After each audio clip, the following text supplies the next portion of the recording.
Hello and welcome to another video. And I want to speak about content. And I touched on it briefly in my last video, maybe not briefly, I said quite a lot.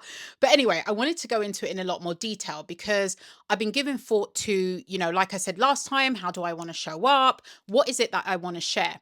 And I would say that I'm multidimensional, as are many people, in the sense of there's so many different sides of me in terms of the things that I like, the things that I enjoy doing, etc.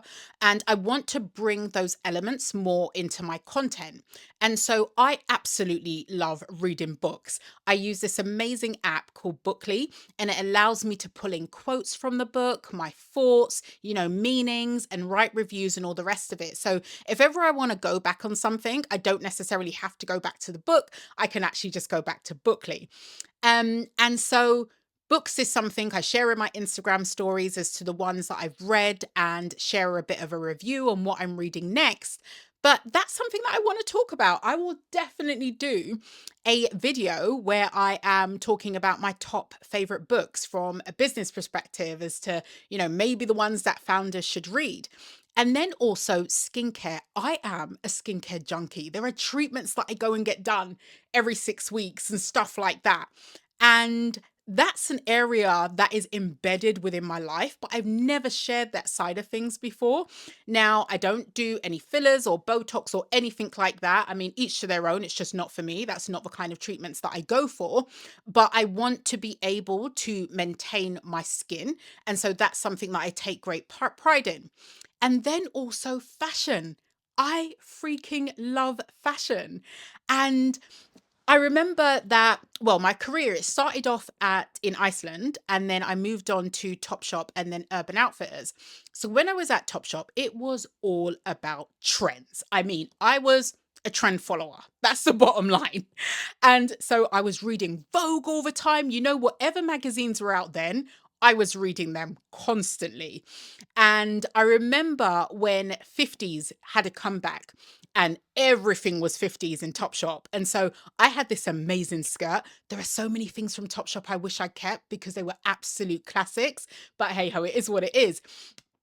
But it was this black skirt, 50s skirt, and it had the pink net underneath. And then it had like a dog. It had like a puppy on it. And I remember wearing that. And then I actually, because it was when I was at Topshop, but if you wanted to move up, you could go to like different interviews and stuff for different roles. And I remember I wore that to the interview.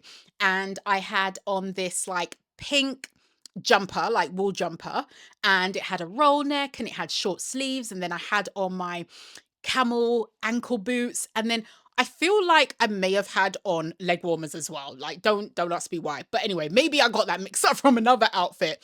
Anyway, but I absolutely loved it. But as time went on, my love for fashion didn't change. But what changed is what I wore and how I showed up, in the sense of, look, I'm not about following trends. I see it as an opportunity to express myself. And I'm going to put things together in a way that makes sense to me. I'm going to buy things that makes sense to me in terms of, how can I pull that together within other outfits? So even when I think about athleisure, and I remember once someone said, does everything have to match? And I'm like, absolutely not. I don't want to create a brand that has every single category. It's not about that. It is where function meets self-expression. And so it's a case of being able to take pieces that you already have and blend and mix them in. And if you want to buy, the same hoodie and the same joggers, that's cool as well. But it's doing it in your own unique way. So yes, there will be things that, work together, but it doesn't mean that they have to be worn together. And that's something that you will see within the marketing for Athletesia for sure, on the website, but just done in obviously a smart way, because I'm not there to promote other brands. um, and so when it comes to fashion, you will see, if you look at my shoes, you can see quite a lot of leopard print, right? I absolutely love leopard print down to my down to my slippers. And I'm one of those people, I don't know what it is with leopard print, but as soon as I see leopard print, I'm like, yeah, I want that. I just gravitate towards leopard print all the time. And I really, really wanted to do leopard print for Athletesia, but it became a bit of a trend. And I was like, oh, damn, I don't want it to seem like I'm following this trend, but who knows?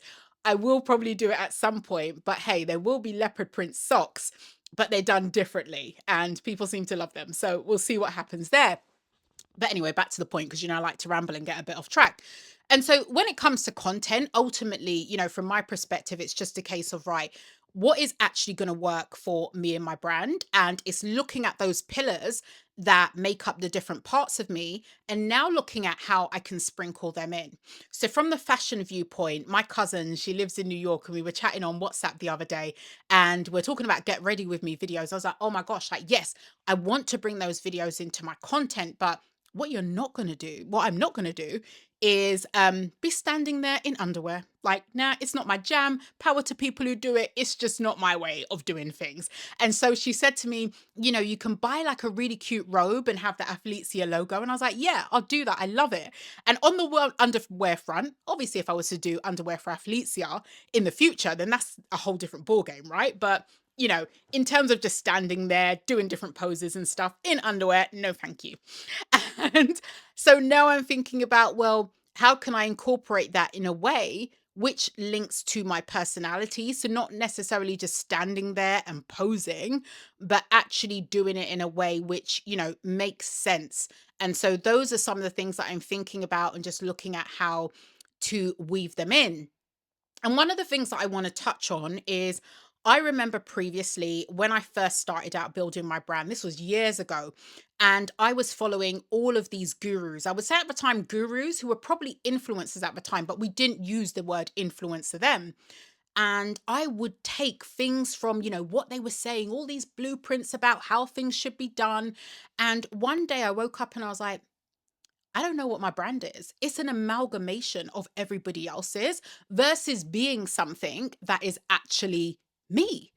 And that's when I had to rip it all up and say, Let's start from scratch and let me actually do something that represents who I am as an individual." And so it's easy to get caught up, especially now because there's so much noise around how you should do things, how you should be showing up online. If we think about hooks as a starting point, because Sheba is someone that I work with, she's super dope.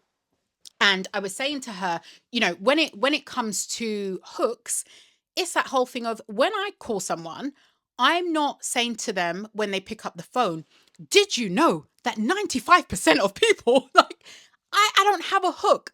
I will say random stuff at the start to my friends and like, Danielle, you're nuts, right? But at the same time, it's not about hooks. So when I show up, I just want to show up in a normal way, like how I would converse with a friend versus having to try and find this clever hook because that's how you reel people in. And more power, I get it. I get why people say you should have hooks, but it doesn't mean that I need to follow it because I don't like following blueprints and, what I'm being told to do with all these different rules. It's just a case of how can I do things in a way which aligns more with me and is going to make me comfortable. And so but also getting outside of my comfort zone. But the reason why I'm sharing this is if you're thinking about content and you're wondering, how to show up, the world is your oyster in a way. Just do it in a way that makes sense to you. And the reason why I bring it up, because I'm always having conversations with people, whether it be, Instagram DMs, texts and voice notes around these topics. And you just have to do what works for you and your audience. And I just want to grab my water really quickly because I need some water. And I remember saying to Kashiba, I'm not about chasing algorithms. I do not have any interest in chasing algorithms. At the end of the day, things are going to land with some people and sometimes it's not. And it is what it is. You will always end up finding your tribe and the people that, are interested in what you're doing and what you're talking about. Give me a moment. And here's the funny thing, just on content, right? Because you see a lot of people and they will have these props in videos because apparently you should. I had water in, well, this one in my last video and I didn't drink it. But if I need to take a sip of water, I'm going to take a sip of water. I'm human. We get thirsty.